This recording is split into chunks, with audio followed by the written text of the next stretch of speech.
Hey folks, what is up? Today is just gonna be a vlog morning because I have a lot to do. Right now I'm feeding the chickens and then we are going to harvest a ton of peppers so that I can make probably some chili powder that Chase wants and roasted green chilies. I think that's on the menu today.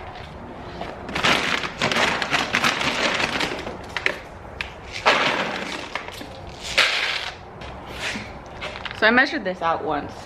Chickens should get about 1/3 of a pound of food a day is what their requirements are. So I have 7 chickens currently, soon to be about 10 plus or minus 20 meat birds. Now when I first got the chickens about a year ago, I measured out the exact amount of feed they were supposed to be getting per day and I would feed that to them regularly. And then as I was adding in compost material and food scraps to feed them throughout the day, I would slowly start to whittle down how much feed I was giving them and making sure they were still maintaining egg production. Whenever their egg production drops off, then you gotta ramp that feed back up until they're back to normal. I'm now down to half of what they should be eating per day along with all the food scraps that I throw them, so savings for the win. Let's go feed these guys. Right here for you.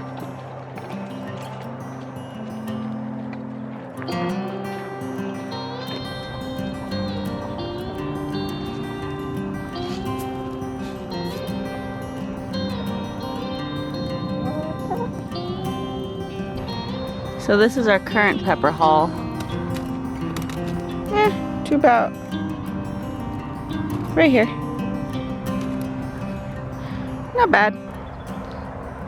I kept having a problem this year with just this one padron pepper plant getting sunburn on its peppers that were on the west side of the bed. So weird. It's still good.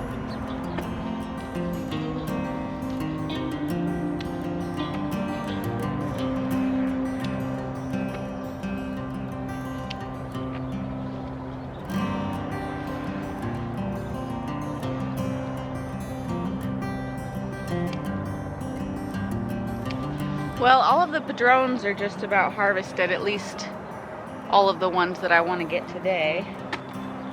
So, next thing we're going to pick is the shishito pepper. These 2 plants have been absolutely covered this whole season, and frankly we're tired of eating shishito peppers. But I'm going to cut these, take them inside anyways. I'll throw them into dinners throughout the week. So I'll get all the large ones on here that are ready to be fried.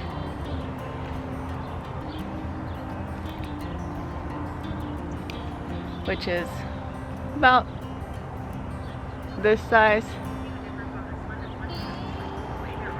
And then obviously if they're ripening to a red, I'm gonna pull those too as well. You usually eat shishitos when they're green. They're just fine red. They're a little bit sweeter, but there's a lot of dew on these plants. I'm just soaked from harvesting.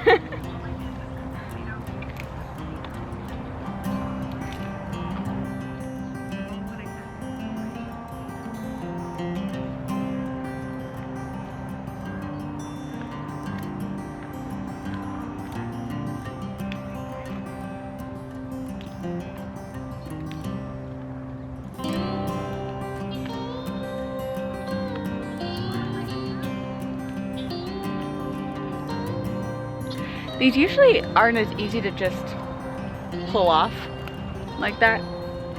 Usually I have to get in here with scissors to cut them because they end up ripping off whole branches, but I think because we've gotten so much rain, the stems are just super moist and coming off really easy, so that's nice.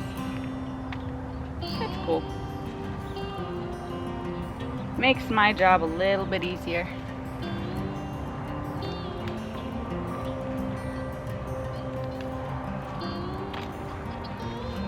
Hiding under here.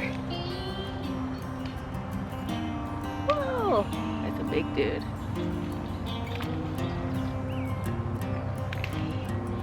See, that usually happens. I pull off whole chunks. It's no good. No good.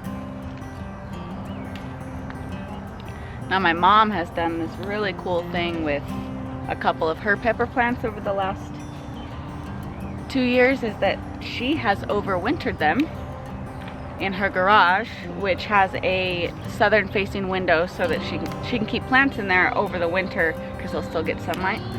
And it's warm enough, because we both live in zone 8, that we can overwinter plants if we take especially good care of them. So she has overwintered several pepper plants, which are now pepper trees. They are actually a perennial in zones where they will survive. So anything that doesn't get a frost, obviously. And their trunks get like super thick and they get all gnarly and kind of ugly, but it's kind of cool.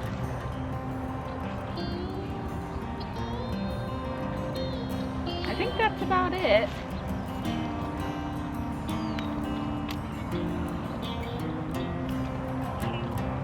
We're on to the last shishito plant. I did have one more plant, but I have already cut it down. It wasn't giving me very much. Any leaves or bad fruit that I pull off, I just throw back into the bed because it will compost and break down and provide nutrients to the soil over time. I guess I'll get these bell peppers while I'm here.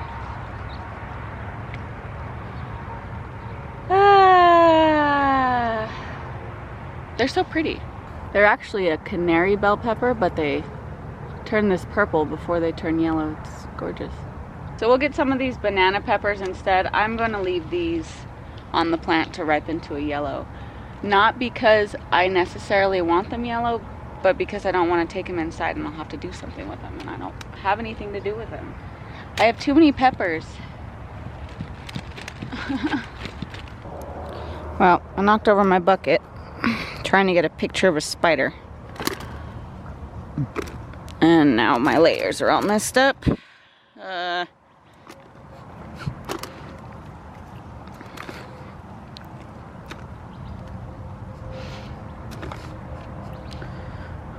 Oh, I missed some.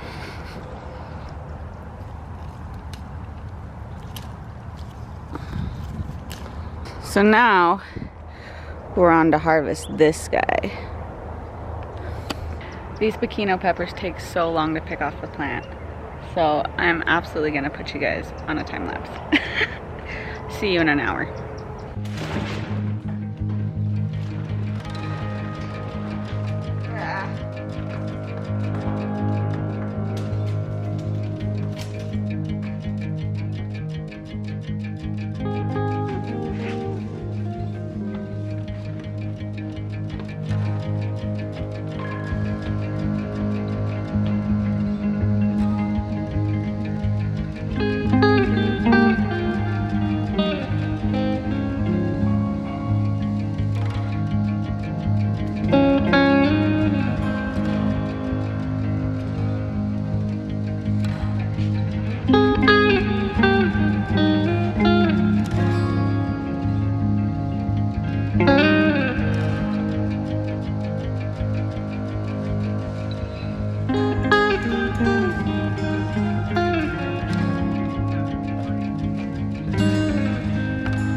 Good morning, guys. What is up? It is the next day and all of the peppers were drying overnight and they're about done. I restarted them this morning.